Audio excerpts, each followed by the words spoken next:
ఉద్యోగుల సమస్యలను ప్రభుత్వ దృష్టికి తీసుకెళ్లడానికి మాసపత్రిక వారధిలాగా పనిచేస్తుందన్నారు టీఎన్జీఓ అధ్యక్షుడు కారం రవీందర్ రెడ్డి. సుందరయ్య విజ్ఞాన కేంద్రంలో ఉద్యోగుల మాసపత్రిక సంచిక ఆవిష్కరణలో పలువురు ఉద్యోగ సంఘాల నేతలు పాల్గొన్నారు. మాసపత్రికలు విజ్ఞానాన్ని అందించేవిగా ఉండాలన్నారు మాజీ ఎమ్మెల్సీ నాగేశ్వర్.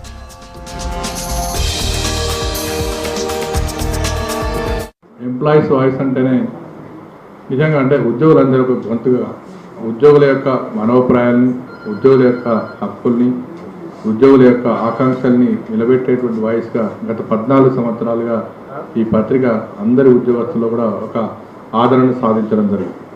ఎందుకంటే ఈ పత్రిక వచ్చినప్పుడు కూడా అందరూ కూడా ఎందుకంటే ఇది ఒక వాయిస్గా ఇవాళ నిలబడితే తప్పకుండా ఇవాళ ఉన్నటువంటి ఉద్యోగుల సమస్యలన్నీ కూడా మరి అందరికీ కూడా తెలియజెప్పేటట్టుగా మరి ఇలా రాష్ట్రాలు విడిపోయినప్పుడు కూడా ఈ తెలంగాణ ఉద్యోగుల గొంతుగా కూడా మారాలని చెప్పి అలా మరి నిర్ణయం తీసుకొని ఒక ప్రత్యేక సంచిగా తీసుకురావడాన్ని తెలంగాణ ఎన్జిఓ సంఘం పక్షాన అభినందిస్తా ఉన్నాం.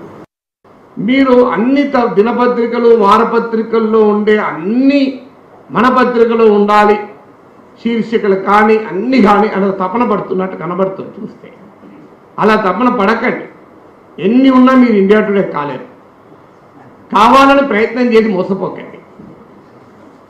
ఇతర పత్రికలు ఏవి ఇవ్వడం లేదో అది ఇవ్వేలా ఆలోచించండి.